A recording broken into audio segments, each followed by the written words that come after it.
আমি মাৰ খাই জীয়াই থাকিম নি? চৰকাৰখনে আমাক কি কৰিব বিচাৰিছে? আমি মানে মাৰ খাই খাই জীয়াই থাকিম নে কি? ইয়াত এই ড্ৰাইভাৰসকল নথকাহেঁতেন শ্বিলঙৰ অৰ্থনৈতিক ব্যৱস্থা ভাঙি গ'লহেঁতেন, মেৰুদণ্ড ভাঙি গ'লহেঁতেন। আমাৰ মানুহবোৰক এনেকৈ মাৰিছে তাত। ইয়াত কি মেঘালয়ৰ ল'ৰা ছোৱালী পঢ়ি থকা নাই গুৱাহাটীত? চবক খেদিম, চবকে খেদিম ইয়াত যদি বেছি গুণদামী কৰিবলৈ হয়। ফটো আমি পাইছে ইয়াত। এই যে মেঘালয়ৰ ল'ৰা ছোৱালীবোৰ ইয়াত পঢ়ি আছে, আজিলৈকে আমাৰ মানুহে কিবা কৰিছে? কাকো অনিষ্ট কৰা নাই? এনেকৈ হ'লেতো পিটন দিম এতিয়া। এইবিলাক ইয়াত নচলিব, এইবোৰ নচলিব।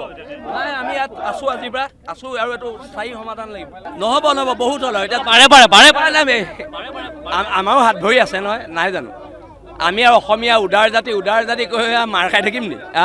এতিয়া প্ৰত্যাক্ৰমণ হ'ব। আহিছোঁ, প্ৰত্যাক্ৰমণ কৰিবলৈ আহিছোঁ যেতিয়া প্ৰত্যাক্ৰমণ হ'ব। নাই, এতিয়া আমি সিহঁতৰ গাড়ীবোৰ ভাঙিম বেছি কৰিলে। কথা বতৰাটো এইটো, বেলেগ কথা তাত নাই। এইবাৰ নহ'ব। এইবাৰ আমি প্ৰত্যেকবাৰে আমি আৰু অসমীয়া হৈ ইমান সদায় সহনীলে হৈ থাকিম নি? অসমীয়া জাতি উদাৰ জাতি কৰোঁতে মাৰ খাই খাই শেষ হৈছোঁ। এনে অৰুণাচলে মাৰিছে, 18টাকে মানুহ গুলিয়াই মাৰিছে অৰুণাচলে। এনেকে আমি জীয়াই থাকিম? এনেকে জীয়াই থকাৰ কোনো প্ৰশ্নই নাই। আহ্বান কি থাকিব আপোনালোকৰ? চৰকাৰে যদি একো নকৰে, এতিয়া প্ৰথম প্ৰত্যাক্ৰমণটো হৈ লওক, তাৰ পৰা আহ্বান কৰিম। কথা বতৰা কৈছে, আমাৰ গাড়ী কিয় ভাঙিছে? আৰু অসম চৰকাৰে ক'ত? এতিয়া কথাবিলাক হৈছে কি, গাড়ী আমি ভাঙিব নোৱাৰো নি? মেঘালয়ৰ প্ৰত্যেকখন গাড়ী ইয়াত ভাঙি জ্বলাই দিব পাৰো, কিন্তু ইহঁতি সদায় আমাক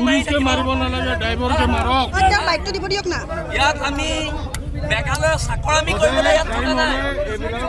আজি মেঘালয় অসমৰ পৰা যোৱা টুৰিষ্টৰ কাৰণে চলি আছে। মেঘালয় যে খাই আছে, শ্বিলঙে যে খাই আছে, আমাৰ ইয়াৰ ড্ৰাইভাৰখিনিৰ কাৰণে খাই আছে।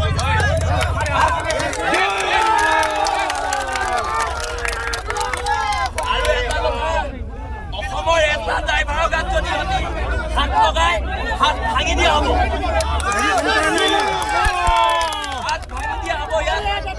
গুণ্ডামি কৰিবলৈ দিয়া নহ'ব। আৰু এটা কথা স্পষ্ট,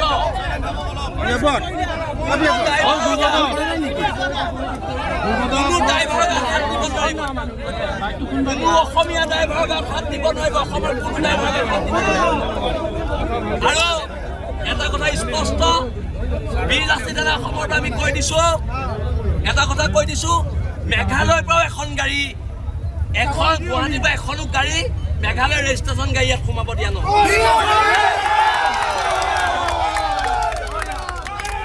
আক্ৰমণ হ'লে প্ৰত্যাক্ৰমণ হ'ব। সিহঁতি মাৰিব বিচাৰে, কথা হ'ল সিহঁতি মাৰিব, গাড়ী ভাঙিব, ক'লা কাপোৰ মাৰি আমি চাই থাকিম। আমি বগা কাপোৰ পিন্ধিব লাগিব। সেইবিলাক কালা কাপোৰ পিন্ধিছিলে, আমি বগা কাপোৰ পিন্ধিব লাগিব। আমি শান্তিৰ প্ৰতীক, আমি অসমীয়া হওঁ। কলা আমি অসমীয়া হয়, বগা কাপোৰ জীয়াই থকা অসমীয়া আমি নহয়।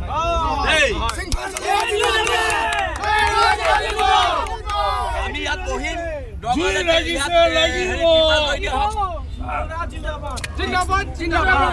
কোনো জিন্দাবাদ ক'ব নালাগে। দৰকাৰ হ'লে ইয়াত ত্ৰিপাল তৰি দিম, ইয়াত বহিম। সিহঁতৰ গোটেই মানুহখিনিক এখন গাড়ী